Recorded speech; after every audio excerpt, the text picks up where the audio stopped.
¿Qué descubrió una monja en su propia iglesia que la condenó a muerte?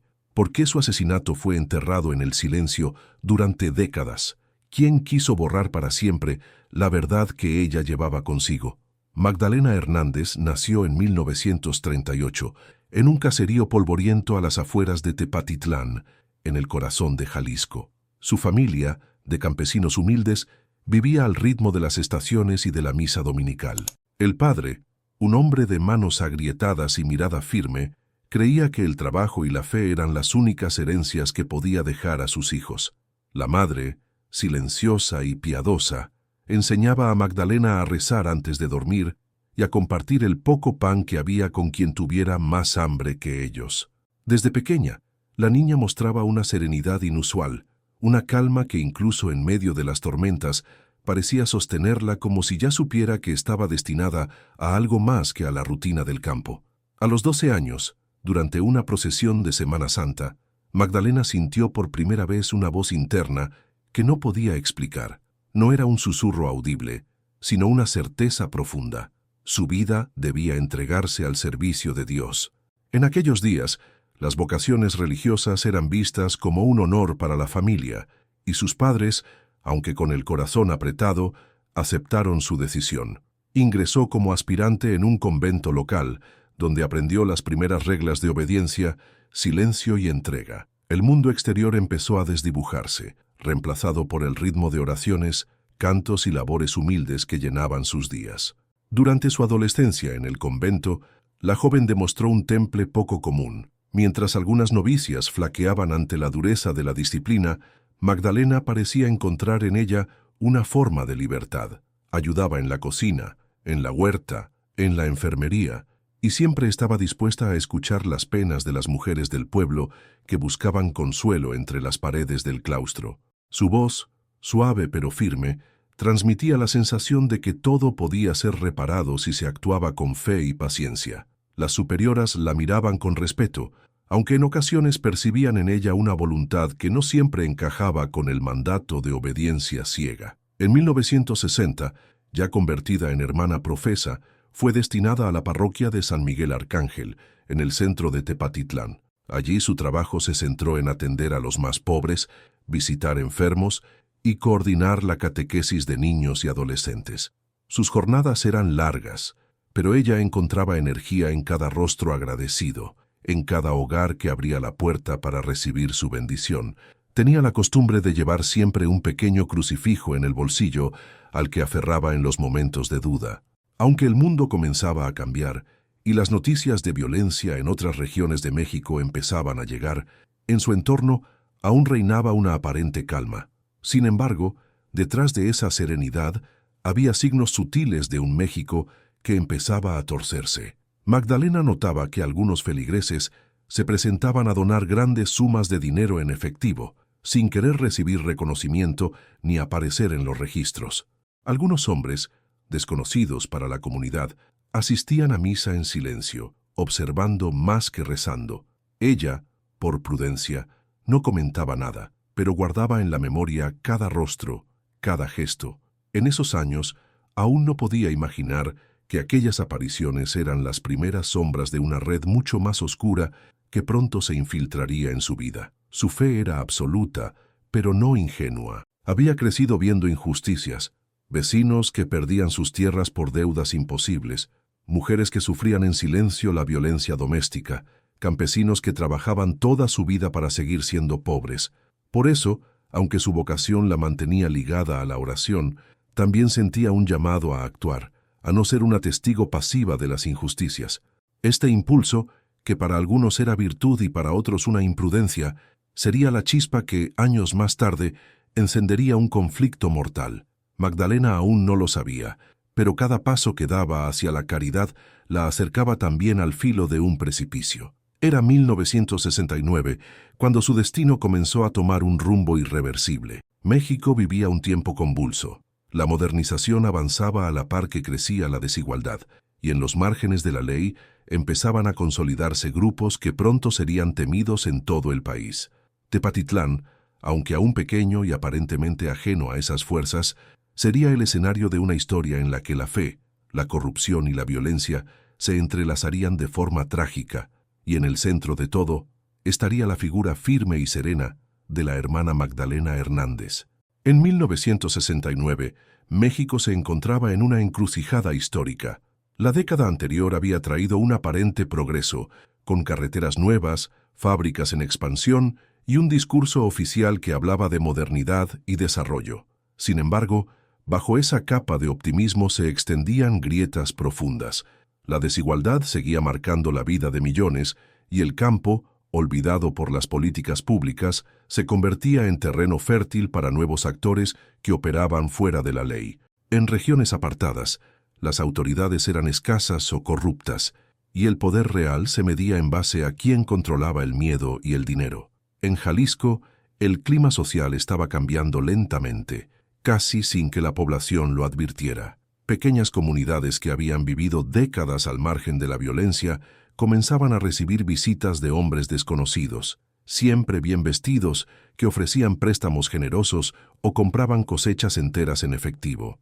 Al principio, pocos se preguntaban de dónde salía ese dinero. El término narcotráfico aún no era parte del lenguaje cotidiano, pero las rutas de contrabando hacia Estados Unidos ya estaban en manos de grupos que sabían moverse en las sombras.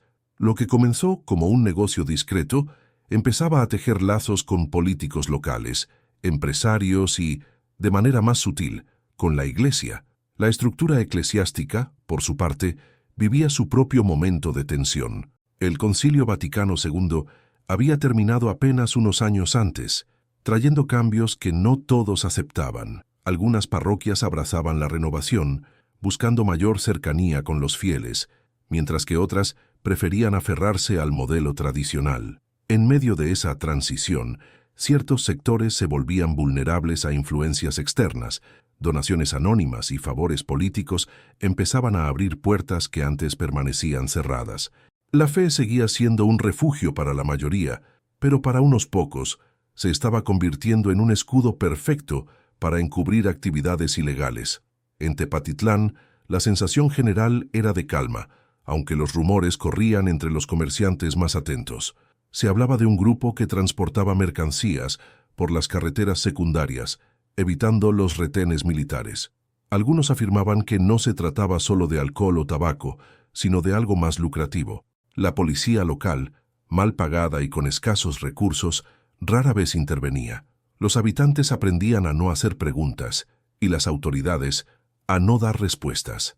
En ese silencio colectivo se asentaban las raíces de un poder que, una vez germinado, sería casi imposible de arrancar. La hermana Magdalena, ajena a las complejas redes políticas y criminales, se movía en este escenario sin percibir aún su magnitud. Su vida diaria seguía centrada en la labor pastoral y en la ayuda a los más necesitados. Sin embargo, empezaba a notar cambios sutiles, rostros desconocidos en las misas, visitas breves de sacerdotes de otras diócesis y paquetes que llegaban a la parroquia sin explicación clara. Todo se disfrazaba bajo el lenguaje de la caridad y las obras comunitarias. Para cualquiera que no buscara más allá, no había motivo de alarma. Pero para alguien como ella, que observaba y recordaba cada detalle, esos signos empezaban a dibujar un patrón inquietante. Ese año, las fiestas patronales atrajeron a visitantes de otras ciudades, y con ellos llegaron conversaciones cargadas de advertencias veladas. Se decía que algunos pueblos vecinos habían cambiado radicalmente en poco tiempo. Nuevas construcciones, coches de lujo y familias que de la noche a la mañana vivían con una opulencia inusual. Detrás de esas historias estaba la misma sombra que, sin saberlo, ya se cernía sobre Tepatitlán. La historia del país se estaba escribiendo con dos tintas, una oficial, luminosa y orgullosa, y otra subterránea, oscura y corrosiva, que muy pronto alcanzaría a la hermana Magdalena y marcaría el rumbo de su destino. Al inicio, las anomalías en la parroquia de San Miguel Arcángel parecían simples rarezas sin mayor importancia. Magdalena había aprendido a no dar demasiada relevancia a los chismes del pueblo, pero ciertas situaciones empezaron a repetirse con una frecuencia inquietante. Hombres desconocidos llegaban a la sacristía con sobres cerrados que entregaban al párroco principal sin mediar palabra. No había registro de esos donativos en las actas parroquiales, y cuando ella preguntaba por el destino de ese dinero, las respuestas eran vagas, siempre envueltas en frases que apelaban a la confianza y a la obediencia. Un día, durante la limpieza del despacho parroquial, encontró un cajón que permanecía siempre cerrado con llave. Dentro había fajos de billetes envueltos con bandas de papel marcadas con fechas recientes. No se trataba de las escasas monedas que los fieles dejaban en el cepillo, sino de cantidades que superaban con creces las necesidades de la iglesia. Decidió no tocar nada, pero esa imagen quedó grabada en su memoria. Era consciente de que la vida religiosa exigía humildad y silencio, pero también sabía que había límites que, si se cruzaban, podían pervertir la esencia misma de su vocación.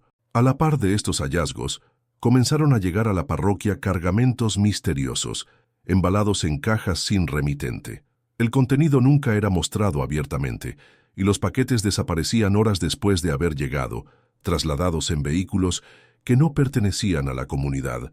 En más de una ocasión, Magdalena observó a sacerdotes y a hombres de civil conversando en voz baja en el patio trasero, mirando alrededor con cautela, como si temieran ser observados.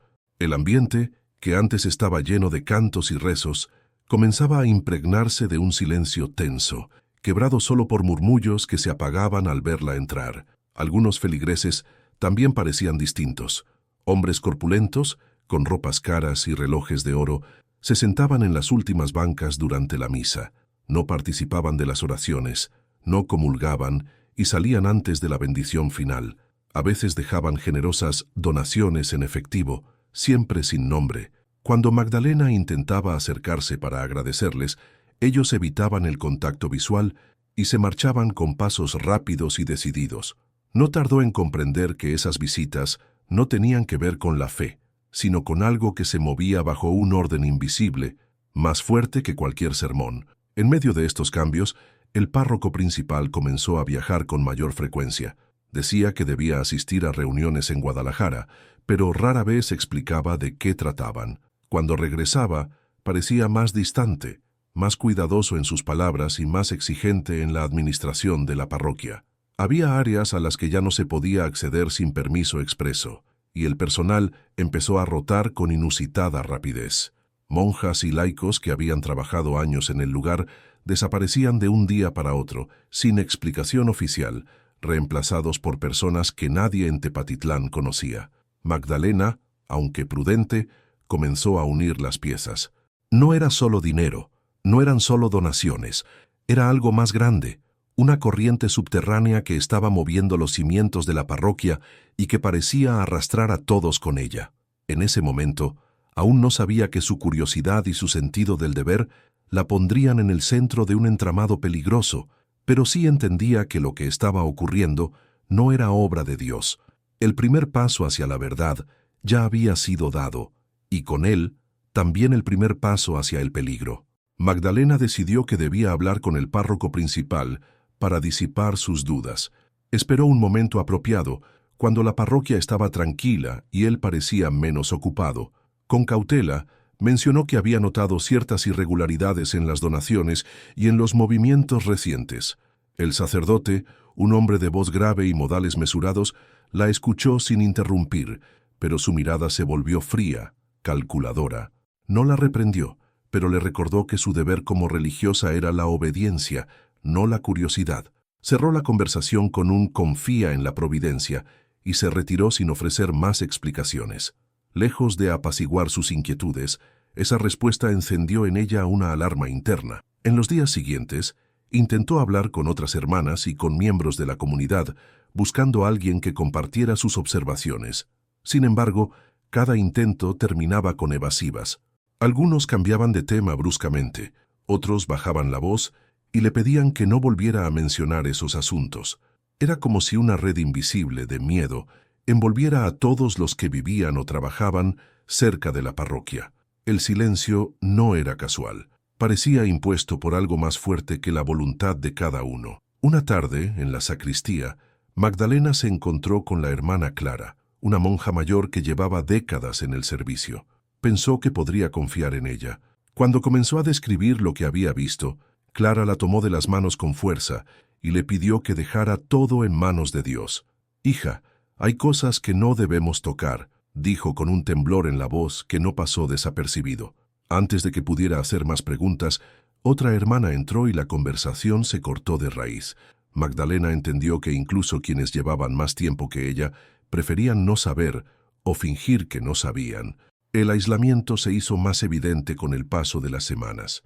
Había reuniones de las que era excluida, documentos que antes estaban disponibles y ahora se guardaban bajo llave. Incluso algunos feligreses con los que había trabajado codo a codo en obras de caridad comenzaron a evitarla. La sensación de estar siendo observada se volvió constante.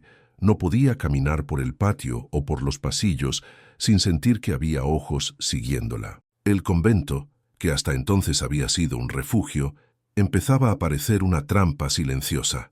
Magdalena sabía que insistir podía ponerla en una posición peligrosa, pero también comprendía que callar sería traicionar sus votos más profundos, no los de obediencia ciega, sino los que le exigían proteger la verdad y servir al bien común. La tensión entre esas dos lealtades, la institucional y la moral, crecía como un peso insoportable. La fe seguía siendo su ancla, pero empezaba a sentir que las aguas que la rodeaban eran más oscuras y profundas de lo que había imaginado. La certeza de que algo grave ocurría dentro de la parroquia ya no admitía dudas. Lo que aún no sabía era que su búsqueda de respuestas la llevaría a cruzar una línea de la que no habría retorno. El silencio que la rodeaba no era simple temor. Era un muro construido con complicidades, amenazas y secretos demasiado grandes para permanecer ocultos por mucho tiempo. Y ella, sin proponérselo, estaba a punto de convertirse en la grieta por donde ese muro comenzaría a resquebrajarse. La primera señal concreta apareció en un libro mayor olvidado en el archivo parroquial, encuadernado en tela verde y con el lomo deshilachado. Magdalena lo abrió buscando registros de obras de caridad y encontró, en cambio, columnas de cifras que no cuadraban con los ingresos habituales de la parroquia. Había donativos en efectivo anotados con tinta azul y una segunda contabilidad en lápiz, desfasada por pequeñas diferencias que, sumadas, representaban una cantidad considerable. En el margen, entre abreviaturas litúrgicas, surgían siglas que no pertenecían al vocabulario eclesiástico: R3, N12, Ruta S. Las fechas de esos apuntes coincidían con noches de visitas discretas y con viajes del párroco a Guadalajara. No eran errores, eran rastros de un orden paralelo, cuidadosamente disfrazado. Magdalena comenzó a copiar en papeles sueltos los números y las siglas, guardándolos entre las hojas del breviario. Aprendió a moverse con una calma estudiada, a medir el tiempo de las ausencias, a escuchar el silencio del pasillo antes de empujar una puerta. Descubrió detrás de una imagen de bulto una pequeña caja metálica con llaves. Dentro, recibos de donaciones, firmados por intermediarios desconocidos, la mayoría con apellidos que no pertenecían a Tepatitlán. Constaban cantidades redondas, entregadas en paquetes, y la anotación destino obra mayor, fórmula conveniente para cubrir cualquier desplazamiento de dinero. A un costado, grapada con descuido, una factura de gasolina de una estación sobre la carretera a Lagos de Moreno, fechada en madrugada. Las rutas de fe y las rutas nocturnas empezaban a solaparse. En la sacristía, el inventario de objetos litúrgicos mostraba otra anomalía. Se declaraban cálices y ornamentos recién adquiridos cuando, en realidad, nada había sido renovado. Magdalena siguió el rastro de un proveedor inexistente y llegó al cuarto de intendencia, donde cajas con etiquetas de textiles sacros se apilaban sin abrir. Una noche, mientras las hermanas dormían, se atrevió a deslizar un cuchillo bajo la cinta gomosa. Dentro, en lugar de telas, halló envoltorios al vacío con sellos borrados y un olor químico que no supo identificar, además de pequeños paquetes envueltos en papel encerado. Volvió a sellar todo con pulso firme y rezó en silencio para que nadie notara la leve alteración del empaque. En esa misma caja encontró un sobre con números de placas escritos a mano, acompañados por la palabra jueves. Era un calendario encubierto. El patrón de las visitas emergió con nitidez cuando comenzó a registrar el tañido lejano de motores en la madrugada. 2 veces por semana, siempre entre las 3 y las 4, un camión sin marcas se detenía junto al portón lateral. Hombres con chaquetas oscuras cargaban y descargaban sin cruzar palabra con el personal, como si supieran que la mejor protección era la rapidez. En el libro mayor, las entradas correspondientes a esos días aparecían infladas con limosnas extraordinarias. Magdalena cruzó fechas. Al día siguiente de cada movimiento nocturno, el párroco anunciaba una obra en camino o un viaje impostergable a la capital del estado. Así, las cifras, los motores y los sermones se trenzaban en un mismo hilo. Un acólito al que Magdalena había enseñado a leer las epístolas le contó con el cuidado de quien teme equivocarse que había visto al sacristán antiguo entregar sobres a un visitante de traje claro y sombrero estrecho. El acólito dijo un nombre que a ella le sonó como un apodo: el médico. Nadie lo conocía en el pueblo, pero su coche, un sedán brillante, dejaba una impresión metálica bajo los faroles. Esa referencia volvió a aparecer en un papel arrugado que Magdalena encontró dentro del misal viejo. Médico, 1530, Casa Cural. No era una cita pastoral. En el reverso, un número telefónico con prefijo de Guadalajara y la nota teléfono público.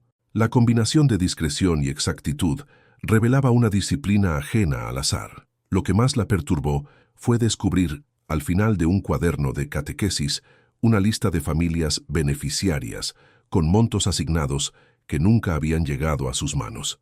Eran nombres reales, mujeres y ancianos a quienes ella visitaba, pero las entregas constaban como realizadas y firmadas con rúbricas torpes. Entendió entonces que no solo la parroquia estaba siendo usada, también los pobres habían sido convertidos en coartada. El plan era perfecto en su crueldad: disfrazar de caridad el flujo de dinero que engrasaba otro engranaje. Magdalena cerró el cuaderno con un cuidado casi ceremonial y, por primera vez, sintió que la línea entre el deber y el peligro había sido traspasada. Había dejado de sospechar para saber.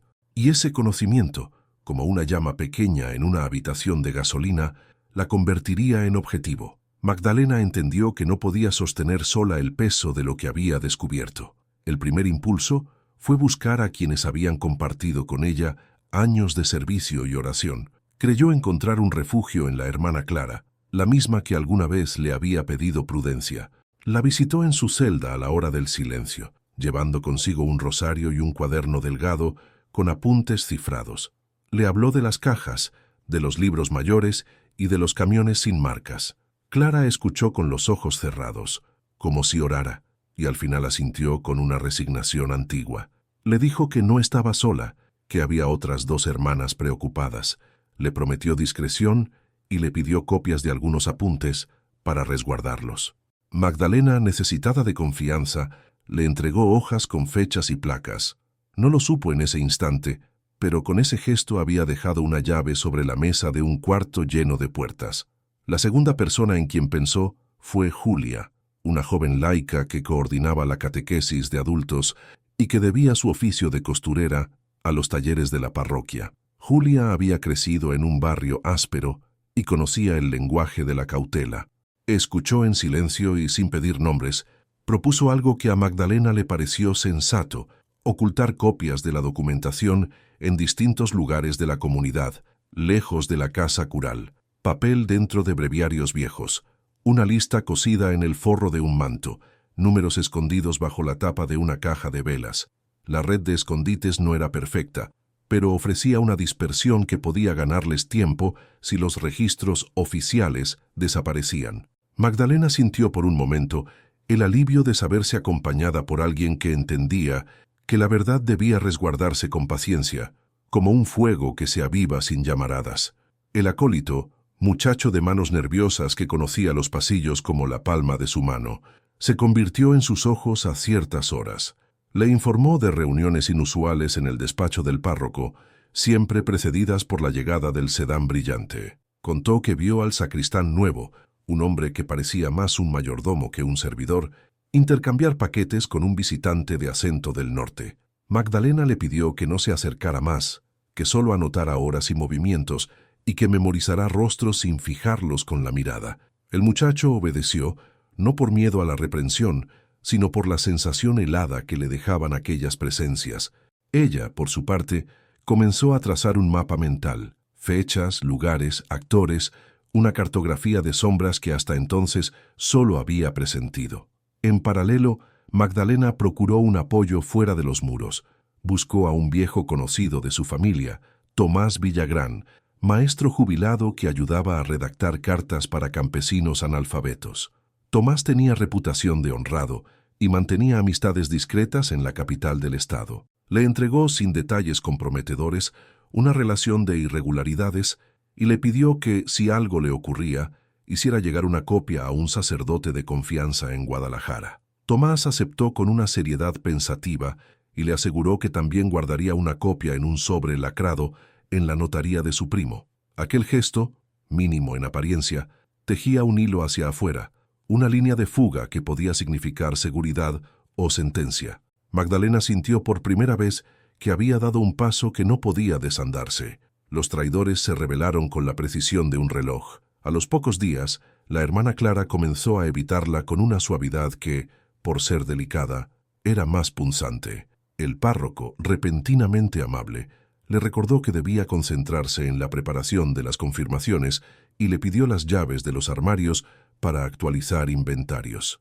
Esa misma tarde, al regresar al archivo, Magdalena notó que el libro de tapas verdes había sido reacomodado con un cuidado excesivo, como si una mano que no conocía el polvo de ese estante hubiera intentado borrar su propia huella. Faltaban 2 páginas, arrancadas con cuchilla.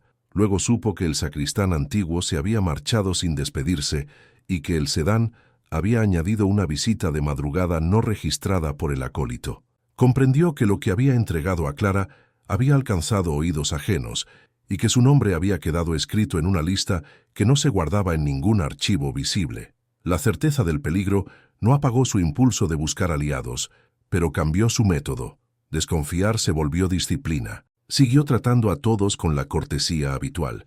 Mientras apretaba sus rutas, duplicó los escondites, memorizó números y dejó en casa de Julia un pequeño paquete cosido dentro de un cojín con la inscripción de un santo. Al mismo tiempo, preparó una carta sobria sin acusaciones directas, donde consignó fechas exactas, cifras y un itinerario de vehículos que entraban y salían de la parroquia. Planeaba entregarla en mano en Guadalajara a un canónigo cuyo prestigio se mantenía intacto.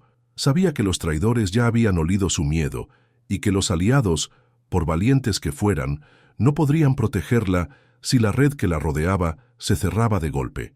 Aún así decidió avanzar. La balanza se había inclinado y ella, con un puñado de papeles cosidos a su fe, eligió ponerse del lado más frágil, el único desde donde la verdad podía mantenerse en pie. Magdalena aguardó semanas antes de concretar el viaje, observando con cautela cada movimiento dentro de la parroquia.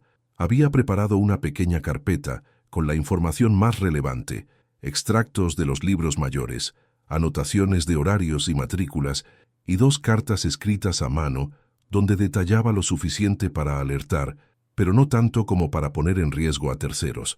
Eligió un día en que el párroco viajaba a una reunión en un pueblo vecino, con la esperanza de que su ausencia le diera un margen de seguridad.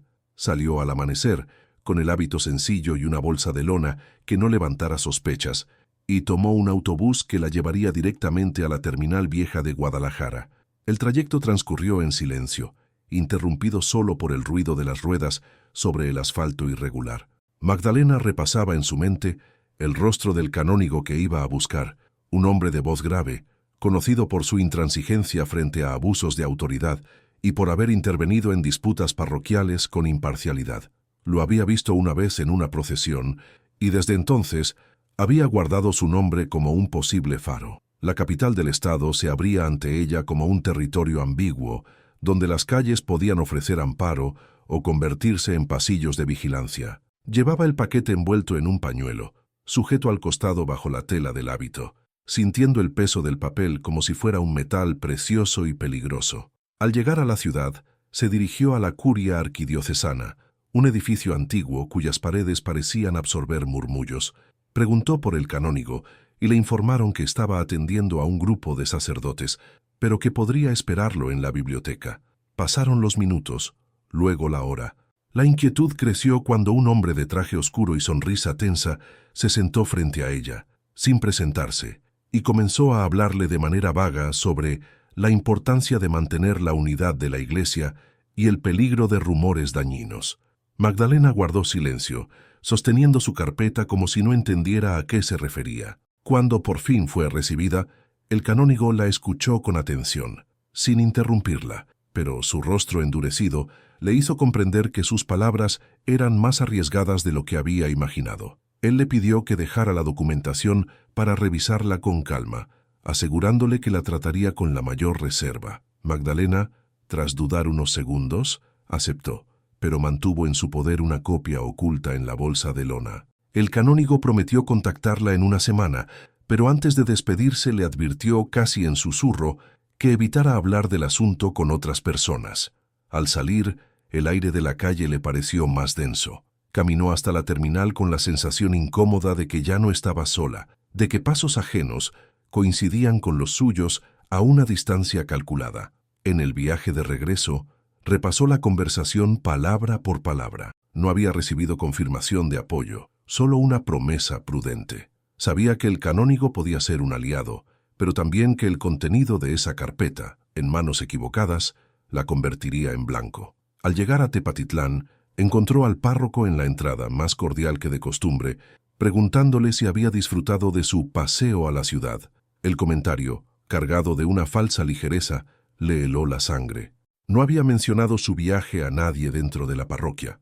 Esa noche, mientras revisaba sus escondites, encontró que uno de los sobres cosidos en el forro del manto había sido movido y vuelto a colocar con menos cuidado del que ella acostumbraba. Entendió que su margen de acción se había reducido y que su viaje a Guadalajara no había pasado inadvertido.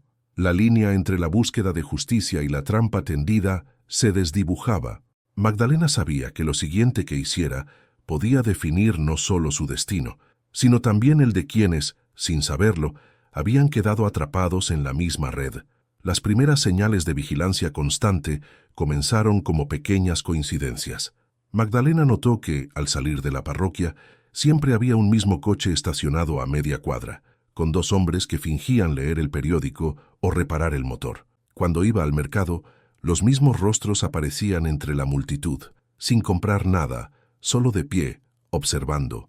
No eran feligreses ni vecinos, y su presencia se volvió tan repetida que dejó de parecer casual. Una tarde, al doblar una esquina, vio reflejada en una vitrina la figura de un hombre que aceleró el paso para seguirla. Fingió detenerse a saludar a una anciana para ganar tiempo y comprobar que, efectivamente, el desconocido se detuvo también. El acólito le advirtió que había visto a un hombre de chaqueta gris revisando el despacho cuando el párroco estaba ausente. No llevaba distintivos, pero su forma de moverse indicaba que buscaba algo concreto. Julia, la laica que guardaba parte de los documentos, comenzó a recibir llamadas en silencio en su taller. Al contestar, solo escuchaba una respiración prolongada y luego el clic de la línea cortándose. Una noche, su puerta apareció marcada con una cruz hecha a tiza. Julia intentó restarle importancia, pero Magdalena supo que era un mensaje.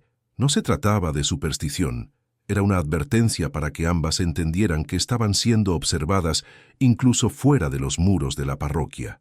En la correspondencia de Magdalena empezaron a aparecer cartas anónimas, escritas con una caligrafía irregular, que le pedían que dejara de hurgar en lo que no le corresponde y que recuerde que la obediencia es la virtud más alta. Las primeras las rompió y quemó, pero luego decidió guardarlas, convencida de que podían convertirse en evidencia. Las notas eran siempre breves, directas, y a veces llevaban recortes de periódicos sobre crímenes no resueltos en pueblos vecinos. Era una estrategia calculada para sembrar inquietud y recordarle que los finales abruptos podían disfrazarse de accidentes o asaltos. Los cambios en la rutina de la parroquia también mostraban signos de presión. El párroco redujo sus tareas pastorales, asignándole a Magdalena funciones que la mantenían ocupada en los sectores más apartados del edificio, lejos de los archivos y las oficinas. Algunos días encontraba las cerraduras cambiadas sin previo aviso y en el refectorio se instalaba un silencio denso cuando ella entraba. Incluso las hermanas más jóvenes comenzaron a evitar sus miradas, temerosas de quedar asociadas a sus investigaciones. La sensación de aislamiento se profundizó, como si un cerco invisible la apretara desde todos los costados. En la plaza, un vendedor ambulante le susurró al pasar que no confiara en nadie, que ellos ya sabían todo. No dijo más, y cuando ella intentó seguirlo, se perdió entre los puestos. Esa noche, mientras rezaba, escuchó el ruido de pasos lentos frente a su celda. No había nadie cuando abrió la puerta, pero sobre el piso quedó una pequeña hoja arrancada de un misal, con la frase subrayada, y cayó, porque su hora aún no había llegado. No era un mensaje piadoso, era una amenaza encubierta en palabras sagradas. Magdalena comprendió que la vigilancia no solo buscaba intimidarla, sino también desgastarla. El objetivo era quebrar su determinación antes de que pudiera dar un paso definitivo. Sin embargo, lejos de detenerla, esa presión afiló su convicción. Empezó a caminar con más cuidado, a medir cada palabra y cada gesto, consciente de que cualquier error podría delatar sus próximos movimientos. Sabía que, en ese juego silencioso, la paciencia era tan peligrosa como la imprudencia, y que quienes la observaban esperaban el momento exacto para actuar. Al amanecer, Magdalena despertó antes de que sonara la campana. La noche había sido ligera, como si el sueño hubiera decidido no ocupar demasiado espacio. Revisó con calma sus papeles, una carta breve con fechas y cifras, otra con nombres incompletos, y la lista de placas que había memorizado tantas veces que ya las sabía al tacto. Separó un pequeño envoltorio para Julia y otro para Tomás, cada uno con copias que consideraba suficientes para reconstruir la ruta si todo lo demás desaparecía. Guardó su crucifijo en el bolsillo interno del hábito, colocó las llaves de la sacristía en el paño de siempre y respiró hondo, como si el aire pudiera llevarse una parte de su inquietud. Ese día, había decidido, no sería un día más. Cerraría muelles, amarraría cabos sueltos y dejaría señales claras para quien viniera después. La mañana avanzó con una mansedumbre que parecía fingida. Magdalena visitó la enfermería y dejó indicaciones sobre medicinas y turnos. Supervisó el reparto de desayunos y firmó un par de recibos que no admitían demora. Luego fue a la capilla, donde una luz oblicua le recordó que el tiempo, incluso en el claustro, es un visitante que no se detiene. Rezó sin pedir milagros, solo claridad para el paso siguiente. Cuando salió, la esperaba el párroco con una cortesía envolvente. Le preguntó por su salud, le ofreció un té y sugirió que tomara el día para descansar. El detalle del té, servido por manos ajenas, la obligó a sonreír y declinar. No era posible descansar cuando los relojes habían comenzado a latir hacia adentro. Antes del mediodía, se encontró con Julia en el taller de costura. La joven hablaba con frases cortas, consciente de que las paredes escuchaban. Magdalena dejó el paquete cosido en el dobladillo de un mantel viejo y explicó sin nombres el orden de las hojas. Si pasaba algo, ella debía entregar ese mantel a Tomás, quien sabría a quién buscar en Guadalajara. Julia asintió con una seriedad que parecía mayor que su edad y deslizó como al descuido una tijera pequeña en el bolsillo del hábito de Magdalena, por si hiciera falta abrir algo lejos de miradas. Antes de separarse, se permitieron un silencio compartido, un modo de despedirse sin pronunciar la palabra despedida. La puerta del taller se cerró con un pequeño clic que a Magdalena le sonó a sello. El acólito la aguardaba en el patio, fingiendo ordenar bancos. Le dijo que el sedán brillante había pasado 2 veces por la calle lateral y que, a media mañana, un hombre de sombrero estrecho había entrado al despacho del párroco por la puerta que daba al jardín. También le informó que una camioneta sin placas había estacionado contiguo al portón y se había retirado sin bajar a nadie. Magdalena le pidió que ese día evitara recados fuera del convento y que, si alguien preguntaba por ella, respondiera que estaba en la enfermería. El muchacho quiso saber si debía avisar a su tío policía. Ella negó con la cabeza. El ruido de un gallo lejano, fuera de lugar a esas horas, dejó en el aire la impresión de que el campo se había arrimado a la ciudad para observar. En la tarde, visitó a Tomás Villagrán, con el pretexto de llevarle unos medicamentos para su esposa. Le entregó un sobre lacrado con la advertencia de no abrirlo salvo necesidad grave. Tomás preguntó si aquello tenía que ver con los señores del coche, y Magdalena le respondió que tenía que ver con mantener intacta la verdad si los papeles oficiales se borraban. Él prometió ir a la notaría al día siguiente y le ofreció acompañarla a la curia si volvía a Guadalajara. Ella dijo que esa noche debía visitar a una viuda en las afueras, cerca de la carretera, y que después decidiría el resto. Tomás insistió en prestarle un farol. Ella lo rechazó con suavidad, pensando que la oscuridad a veces alumbra mejor que la luz imprudente. Regresó al convento al caer la tarde. Preparó un pequeño bolso con lo necesario para una visita breve, un rosario, 2 pañuelos, la copia más completa de su dossier envuelta en papel encerado. Dejó sobre su mesa una nota con 3 líneas destinadas a nadie en particular. Si no vuelvo a completas, la llave del archivo está en el himnario azul. Revise en el mantel antiguo. Salió por la puerta lateral, aquella que daba a la calle menos transitada, y notó al fondo una silueta recostada en un muro, fumando sin prisa. Caminó con paso regular, como quien ha aprendido a no llamar la atención de sus propios latidos. Al llegar a la esquina, la esperaba un coche que ella no reconoció de inmediato, un sedán oscuro sin brillo, con el motor encendido. Una voz, desde adentro, pronunció su nombre como si lo bendijera. Magdalena supo, con la certeza de quien ya no depende de la suerte, que había llegado el punto sin retorno. Y aún así, dio un paso hacia adelante. El coche avanzó lentamente por calles secundarias, evitando la plaza y los caminos más transitados. Magdalena, sentada en el asiento trasero, mantenía las manos juntas sobre el regazo. 2 hombres ocupaban los asientos delanteros. El conductor, de hombros anchos y mirada fija en el camino, y un acompañante que no volteó a mirarla en todo el trayecto. El silencio era tan compacto que cualquier palabra habría parecido un disparo. Reconoció el desvío hacia la carretera vieja, una ruta que se internaba entre campos de maíz y mezquites dispersos. El cielo, cargado de nubes bajas, parecía arrastrar la luz antes de que cayera la noche. Tras media hora, el coche se detuvo junto a un camino de terracería. El acompañante bajó primero y abrió su puerta sin brusquedad, como invitándola a salir. Magdalena obedeció sin preguntar. Caminó unos metros detrás de ellos, sintiendo cómo el polvo se pegaba a la tela de su hábito. A la distancia se escuchaba el zumbido de un motor que no pertenecía al coche. Otro vehículo aguardaba más adelante, estacionado junto a un matorral. El segundo hombre se acercó a ella y, con una voz seca, le pidió que entregara lo que llevaba. Magdalena negó tener nada más que sus cosas personales. El hombre la miró sin insistir, como si esa respuesta ya estuviera prevista. La condujeron hasta un claro, donde el pasto estaba aplastado como si hubiera sido pisado muchas veces. Allí esperaba un tercer hombre, delgado, con un sombrero que ocultaba sus ojos. Él fue quien habló. Le dijo que había cruzado una línea, que había ido demasiado lejos y que los señores no podían permitirlo. No hubo gritos ni insultos, solo frases dichas con la calma de quien repite un procedimiento aprendido.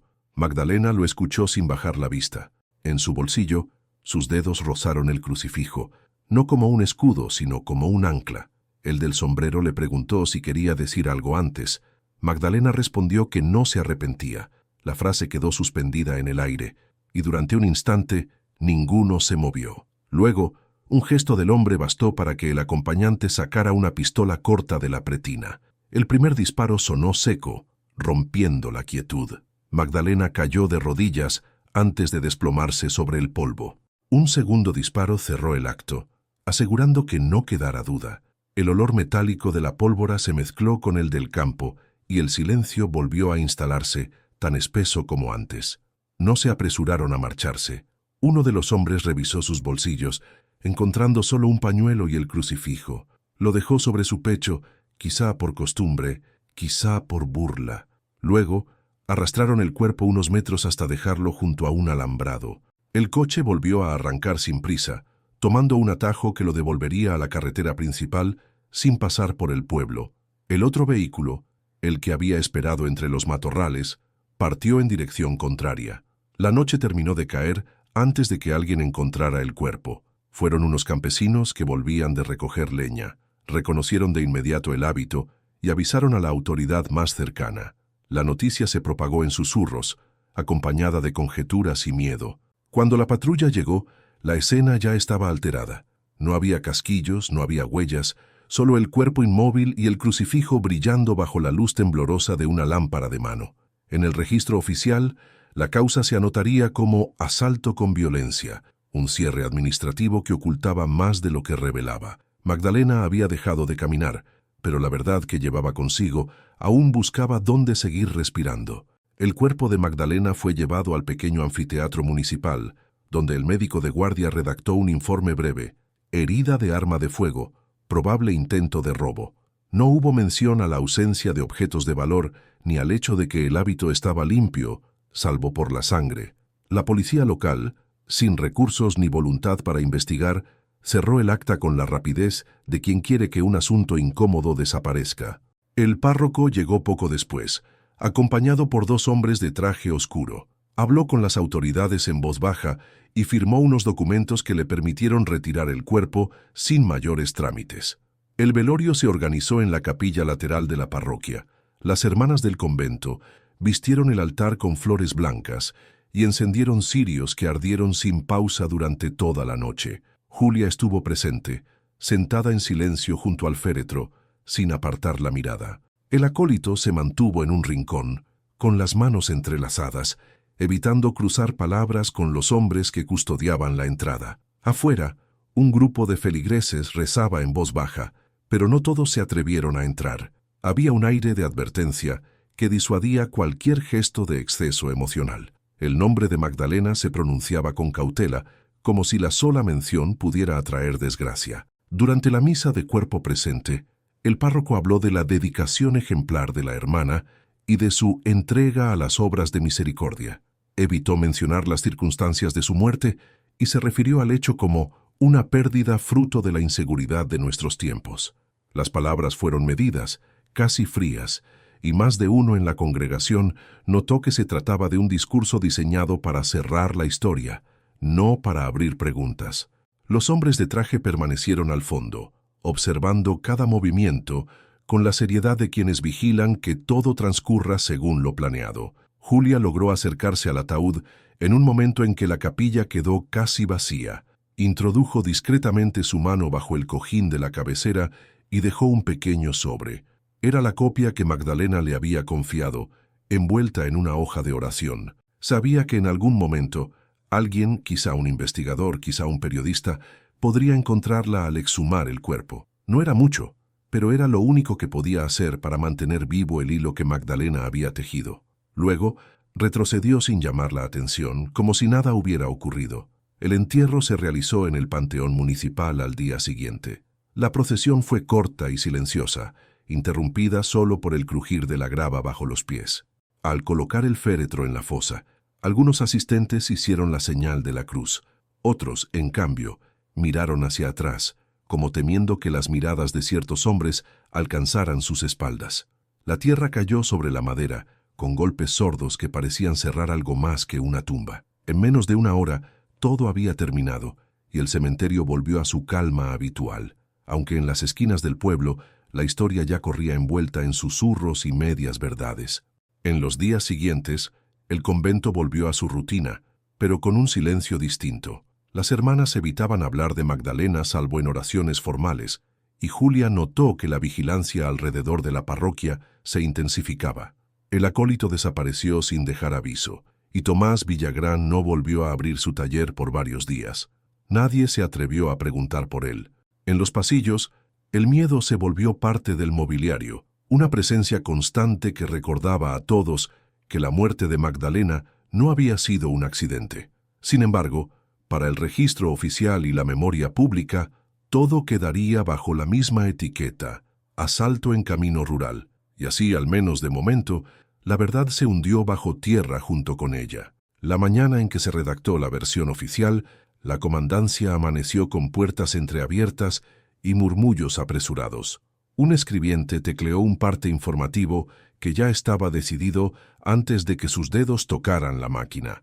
Asalto a mano armada en camino rural, víctima femenina, religiosa, sin testigos, sin indicios adicionales. El médico municipal firmó un dictamen escueto que omitía los detalles que complicaban: 2 disparos a corta distancia, ausencia de forcejeo, la pulcritud inverosímil de un supuesto robo donde nada había sido sustraído.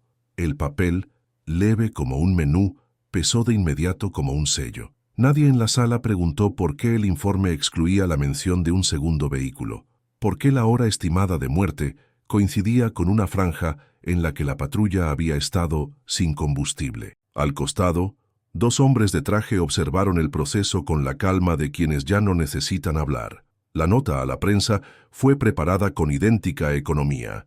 Religiosa víctima de la inseguridad. Autoridades investigan. El diario local la publicó en página impar, bajo los anuncios de una ferretería y el resultado de un partido de béisbol.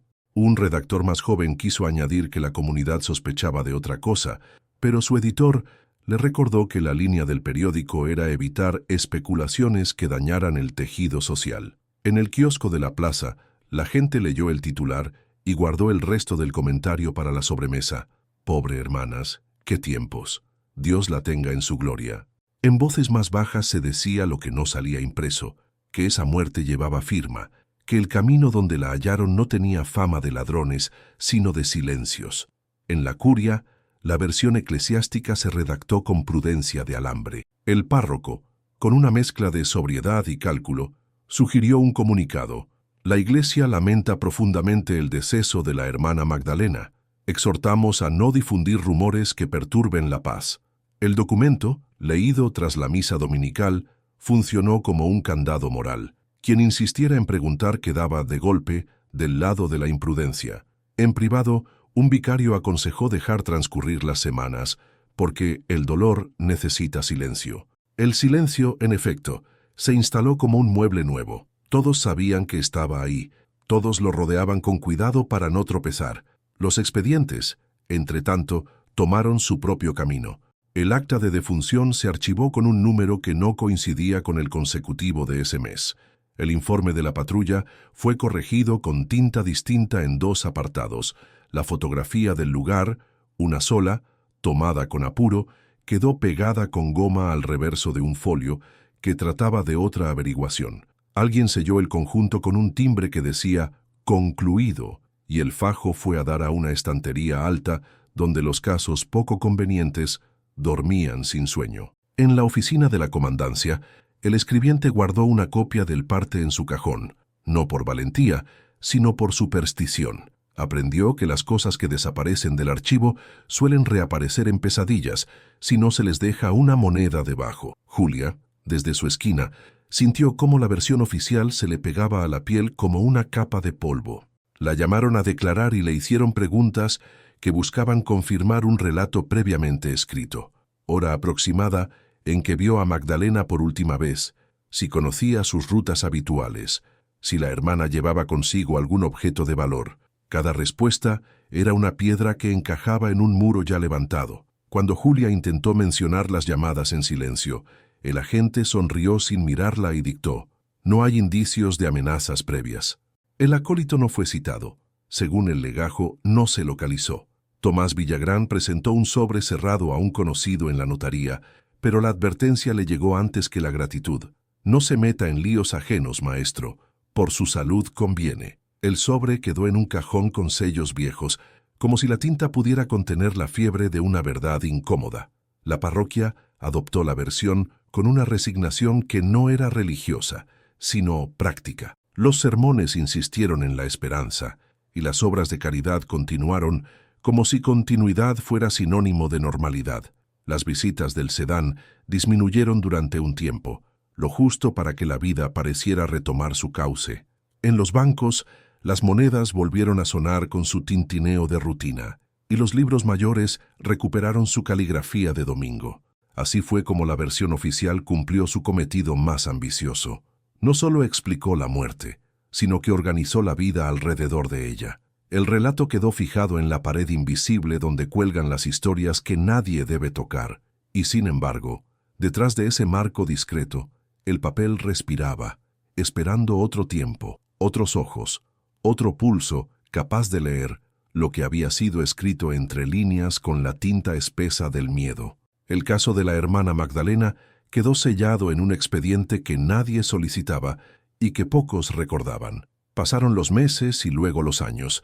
La parroquia renovó sus paredes, las campanas cambiaron de sonido y nuevas manos ocuparon los viejos asientos del coro. Los que habían sido testigos directos guardaron sus versiones como se guarda una reliquia incómoda, lejos de la vista, pero nunca del todo olvidada. Julia se mantuvo en el pueblo, trabajando en su taller de costura, y aprendió a vivir con la sensación de que ciertas esquinas no debían doblarse y ciertas puertas no debían tocarse.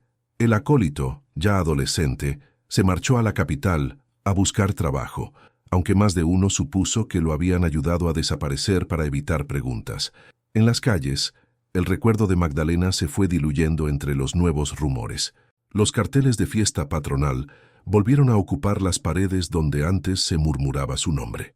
El sedán brillante regresó esporádicamente, acompañado ahora por camionetas modernas, y con cada visita parecía confirmarse que los negocios que habían enraizado en aquellos años no solo persistían, sino que se habían fortalecido. Los viejos comentaban que los tiempos habían cambiado, pero lo decían con una mirada que indicaba lo contrario. El tiempo solo había aprendido a disfrazarse. En la curia, el nombre de Magdalena apenas aparecía en las conversaciones, y cuando lo hacía era para recordarla como una hermana ejemplar que partió demasiado pronto. Nadie mencionaba sus investigaciones ni sus viajes discretos a Guadalajara. El canónigo al que había visitado continuó en su cargo unos años más, hasta que fue transferido a otra diócesis sin explicación pública. Con su partida, cualquier hilo que pudiera unir el presente con aquellos documentos se perdió en los pasillos, donde el eco era más fuerte que las respuestas. La comunidad aceptó el silencio como se acepta una estación larga, adaptándose. La historia de Magdalena se convirtió en un relato que las madres contaban a sus hijas en tono de advertencia, aunque sin precisar detalles. Era la hermana que murió en la carretera y cuya virtud era no preguntar demasiado. Los niños que crecieron en esa época aprendieron que algunas muertes no admiten luto abierto y que la prudencia es un idioma que se habla con gestos más que con palabras. El miedo, con el tiempo, se confundió con costumbre.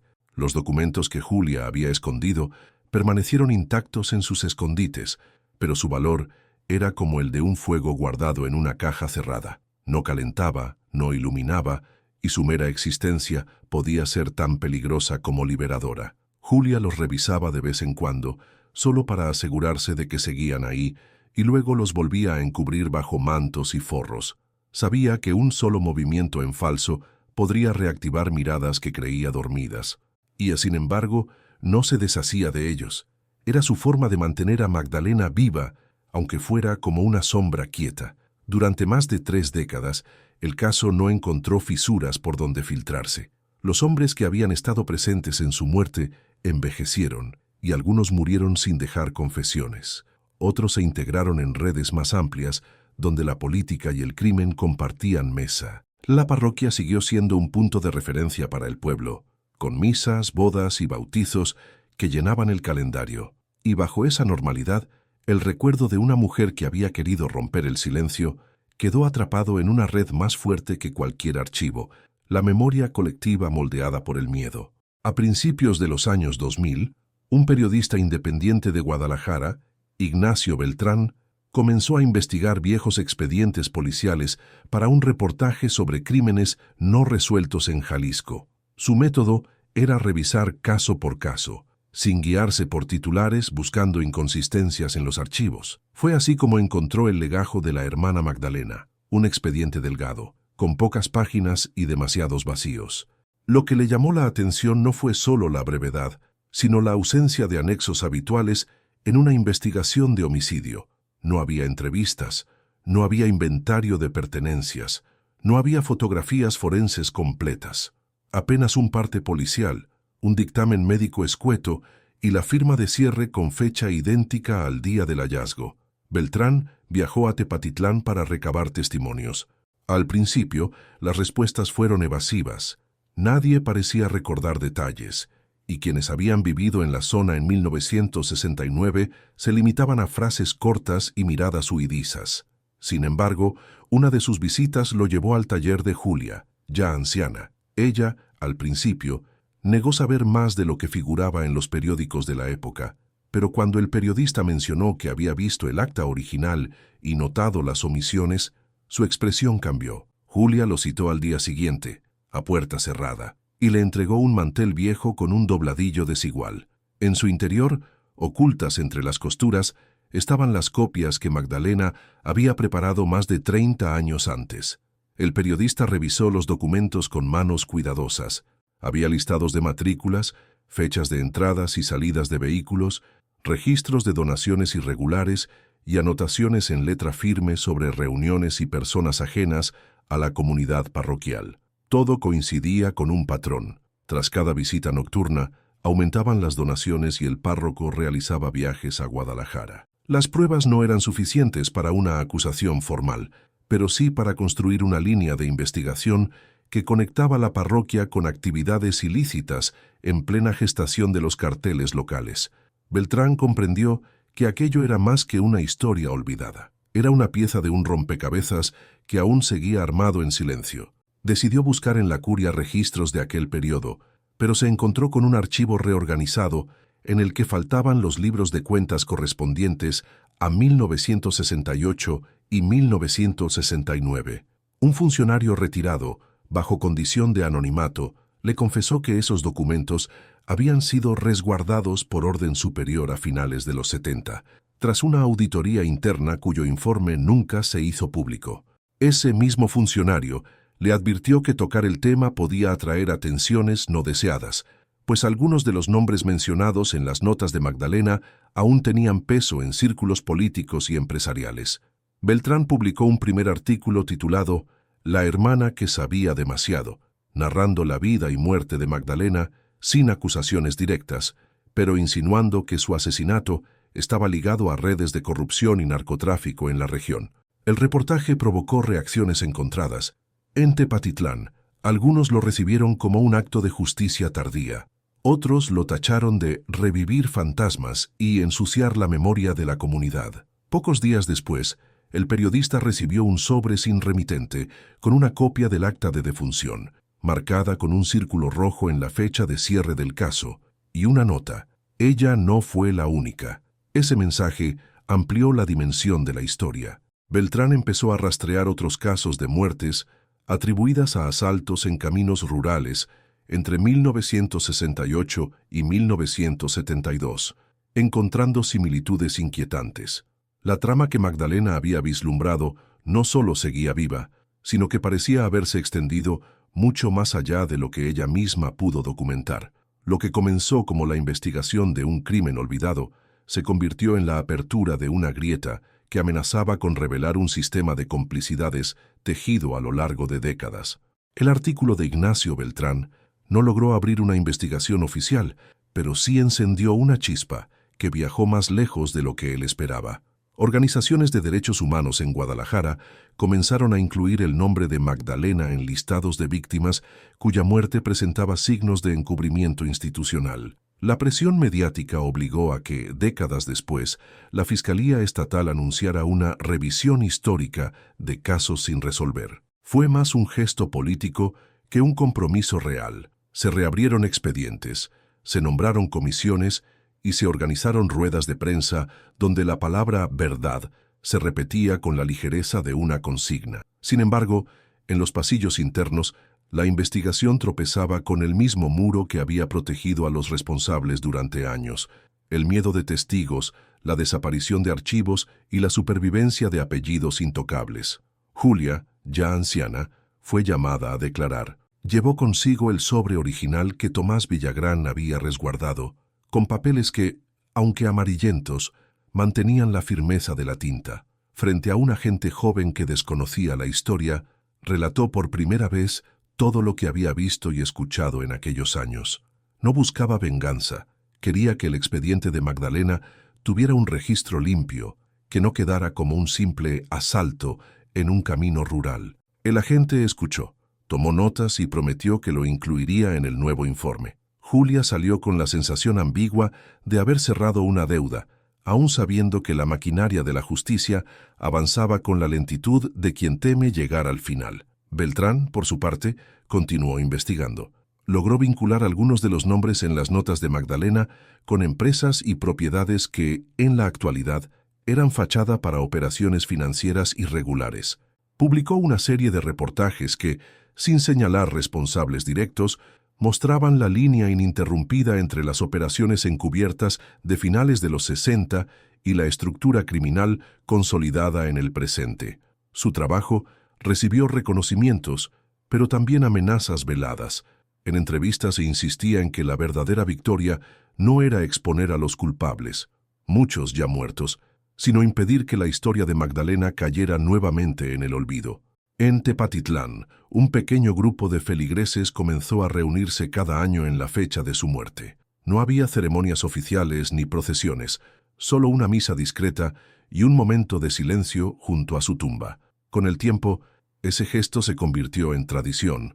Algunos jóvenes que no habían nacido cuando ocurrió el crimen empezaron a preguntar quién había sido y por qué su nombre provocaba una mezcla de respeto y cautela. La memoria de Magdalena, transmitida de boca en boca, encontró así un camino distinto al de los archivos, uno que no podía ser clausurado con un sello administrativo. Años después, una placa sencilla fue colocada en el muro lateral de la parroquia, en memoria de la hermana Magdalena Hernández, por su entrega y compromiso con la verdad. No hubo acto público, alguien la fijó en la madrugada, y al día siguiente, todos la vieron como si siempre hubiera estado allí. Nadie reclamó su autoría, pero Julia supo que era el resultado de manos anónimas que aún creían en su causa. La placa resistió lluvias y sol, y aunque en algún momento fue retirada, otra idéntica apareció en su lugar.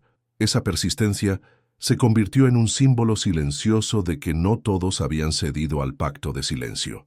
La justicia formal nunca llegó en forma de condenas o sentencias, pero el legado de Magdalena sobrevivió en un terreno que los culpables no pudieron tocar, la conciencia de quienes entendieron que su muerte no había sido en vano. Su historia, una vez reducida a unas cuantas líneas en un expediente olvidado, se transformó en una advertencia y en un recordatorio de que la verdad, incluso enterrada, puede encontrar grietas por donde salir a la luz. Así, más allá de tribunales y archivos, la figura de la hermana Magdalena siguió caminando en el rumor persistente de un pueblo que aprendió a reconocerla como parte de su historia más incómoda, y quizá, por eso, la más verdadera.